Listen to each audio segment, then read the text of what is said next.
Hi, Taylor. Hey. Hi, y'all. Going. Good. How are y'all? We're good. So good. Good. Y'all are so beautiful. Oh my gosh, I'm a big fan of both of you. So I'm very excited to talk to y'all today. Thank you. You look beautiful. Oh, thank you. With the background. I love the Great. background. I'm trying to not be distracted and remember all of these covers. Yes. Right. They're showing off all the magazines. Really good. Really good. Yeah. Well, I'll get started. As an ex-theater gay, but still theater gay, I was so excited to see the special. Putting yourselves back into the space and mindset as an adult must feel very different. Did your perceptions of Spring Awakening or any of the characters change today? They really did. I think that part of what makes Spring Awakening such a profound work of art is you can watch it or perform it as a late teen, early 20s person and feel like it was written for you. Mm-hmm. And then as an adult, and we talk about this in the documentary, the adults that watch it see it from the perspective of the kids, and it makes them reflect also on their own past. So a lyric like, "Oh, I'm gonna be wounded. Oh, I'm gonna be your wound." I really felt that as a young 21-year-old, where you love something or someone so much that it hurts you on the inside. But then as an adult looking back, you see the wounds of life in a totally different way. And that song resonates in a totally different way. And we kept saying to each other, like, this is what that meant. This is what that lyric meant. This is what we were talking about. I mean, we knew we were in it, but like, oh, right, it's this. So there were those revelations, and just that this show really asks so much of its young performers. We were doing the beating scene, we were like, wow, this is intense to do it as adults. We did this when we were 19 and 21. This is incredible. And every production I've ever seen, the young people always rise to the challenge. So it's also a lesson in taking young people seriously and giving them complex material because they can do it. And Lea, did you learn any new lessons from re-inhabiting any of your character or from your castmates or anything? Yeah, I completely agree with everything Jonathan just said. I think that with time and life experience, having the opportunity to then revisit this material as an adult, I'm a mom now, I have a child. And so much of this material being that it is about parents and their children and what that experience is like. And I just looked at it from a much different perspective. Certain words and lyrics and songs affected me in ways now that they didn't before. And I felt the weight as a mother in what it means to be a parent so much more when I performed Spring Awakening back, in November. So it was a really incredible gift. I think we selfishly just, started this process and thinking it would be a great reunion for all of us to just come together again and do the show. But it became so much more of an emotional experience and a cathartic process for all of us. And you can definitely tell watching, for sure. I was like, especially when he's crying the whole time. I guess that kind of leads into the next question, which is, what's one thing you wish you could go back and tell yourself, 15, 20 years ago when you were creating the show from your adult perspective now? Yeah, I mean, we have been asked that question throughout the day, and I'm sort of reflecting as I'm thinking, my answer. And I feel like, I don't know, you have yet to come up with a thoughtful answer. So maybe now's your chance. Okay, my answer a couple of hours ago, and I still stand by this. Just so much shade your way right now.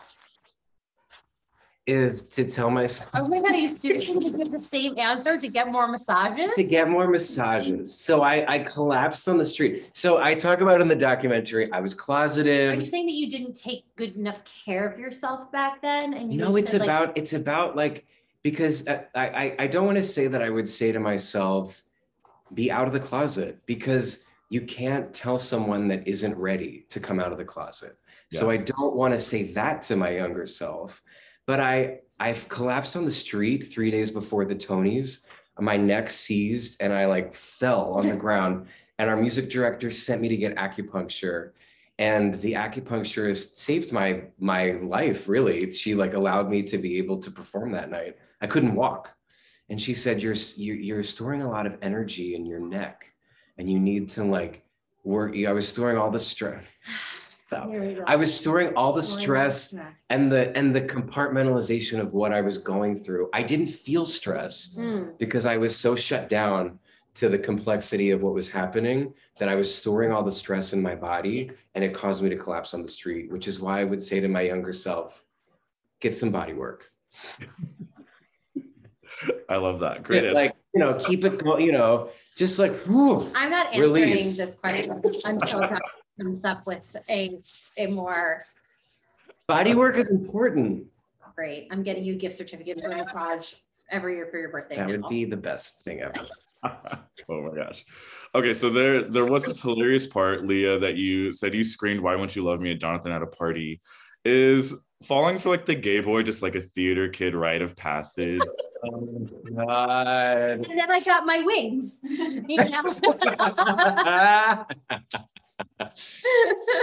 Totally. I mean, how can you not love Jonathan Groff? You don't even have to really know him to love him, but I did get to know him and I did fall in love with him every night on stage and off. And I had never had a connection with anyone the way that we had before. And in my mind, at my young age of 19 years old, I just remember feeling like, well, then this must be it. This must be my person. Mm-hmm. So if we feel this way, and if we are connected in this way, then you must be my person. So we should be together. I mean, I learned that he is still my person, just not in that way. And now I get to have my amazing husband and my best friend. And I literally feel like the luckiest girl in the world. Yes.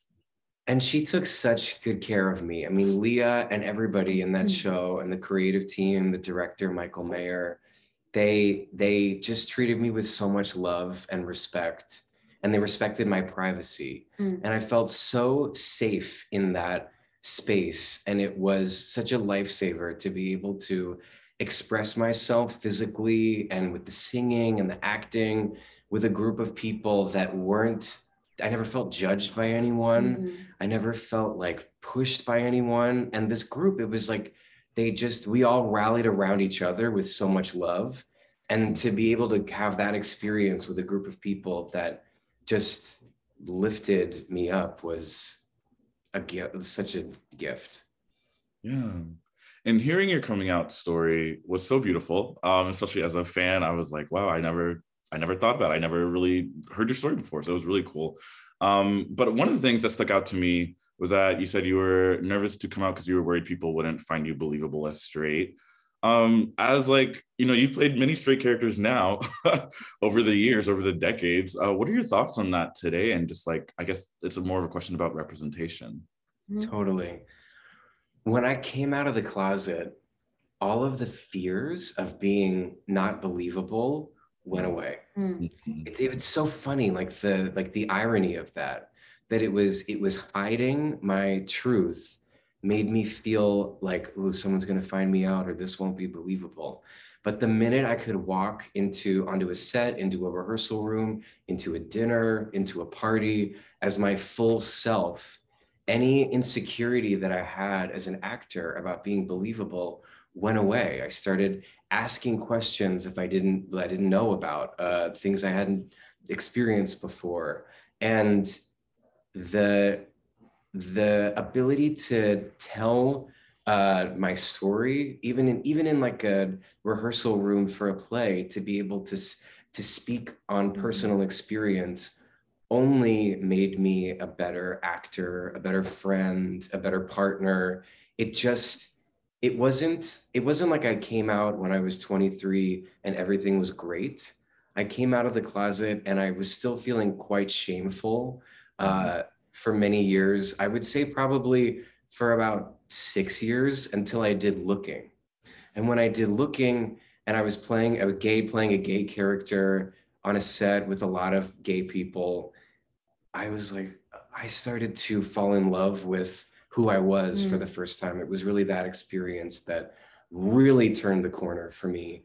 And then that experience allowed me to go on a set like Mindhunter, where I was playing a straight FBI agent, and sit in rehearsal and talk about the sex scene with the girl and ask questions and be honest and not feel self-conscious about being not believable. I don't even think of it now. And truth truly did set me free, ultimately, personally and professionally. Yes. And it always takes so much time to really like figure that out for yourself, and I relate to that. Also, Looking is my go-to like depression show. Whenever I'm really sad, I go watch Looking again. Oh my gosh, that makes me so happy. Yes, that I'll fangirl a little bit, but like that scene in the movie with you and Kevin when y'all like at the coffee shop, oh my gosh, I cry every time. But and that was all our personal stories. I mean, all those stories that was the writers and the cast story swapping. So all of that is very real to all of us. Which I think you can tell. I think that's why it hit so hard. Kind of a general question. Why do you think LGBT people find themselves drawn to theater? That's such like I just think about the centuries of like just queer representation that we find in theater still to this day. I don't know if you've ever thought about that, but I thought I'd throw it up. I think because there is representation of people, of so many different types and versions and forms of people in theater, and we want to be seen. We want to see ourselves. I think that's like what made Spring Awakening a success. I think that's what made Glee a success, is there were characters that children were able to, whether it was watching it on television or sit in the audience and say like, I relate to that character. I have experienced that. It's a safe place where people feel seen and they can see themselves, right? Totally. And theater is fabulous. Theater is very dramatic and beautiful and like expressive. Yes. And we have great divas, Lea Michele being one of them in the theater for the gays to worship. And ultimately it's like, it's a form of self-expression. Yeah. And I think, and to like this documentary, when Michael Mayer, the director, talks about us all on like a giant mattress in that theater, like laying on top of each other. And we happen to have our theater kid experience on Broadway in this very profound, amazing show. But I think that theater kids watching this, it's so universal. Like so many of the relationships and the things we talk about, and truly, I mean, theater is my greatest passion, and I really believe that theater saves young people's lives, because it is I just saw The Sound of Music at Conestoga Valley High School, where I'm from, in Lancaster, Pennsylvania, where I was in high school 20 years ago, and the guy that played Max in The Sound of Music is gay, and he was talking about just the power of being a part of the show and how much it meant to him. And he's shining on the stage and getting laughs, and people are applauding him. And I think it's also a place where differences are celebrated. Yeah, they're celebrated and accepted and made to feel so safe. Yeah. Yes. Last question for you guys. Lea, the character of Rachel Berry is so iconic. That has such a massive impact on pop culture, memes, TikTok, TV. Like there's the girl of Plainville, I think, Elle Fanning like impersonates you, one of your monologues on the show.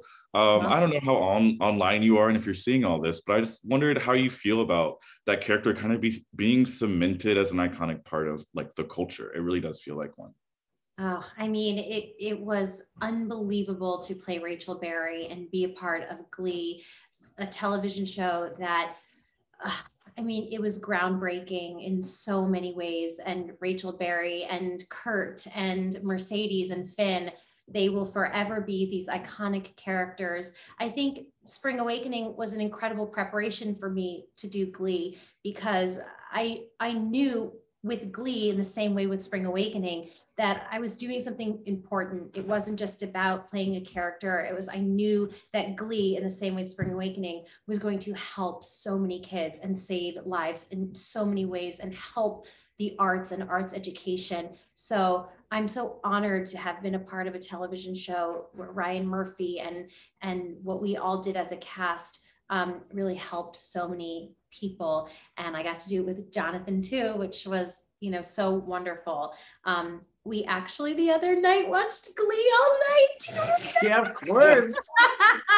We went out and we came home. We watched like 20 clips. Yeah, we watched went clips. through. We went through like our favorite Glee At the clip. ballet. At the ballet was the last one we watched at Yeah. the end of the night, because I just love that number so much. And yeah, I mean, it's so special. I'm really grateful to have been a part of 2 projects that were not only entertaining, but also so incredibly important. Yes. Yes, thank you so much for your time. Glee basically turned me gay, so I think about it all the time. Thank you all so much for your time today. I really appreciate it, and I can't wait for this to hit the world. Thank you so much. Thank you, Taylor. Oh my God, Glee basically turned me gay. It's like the quote. Yes.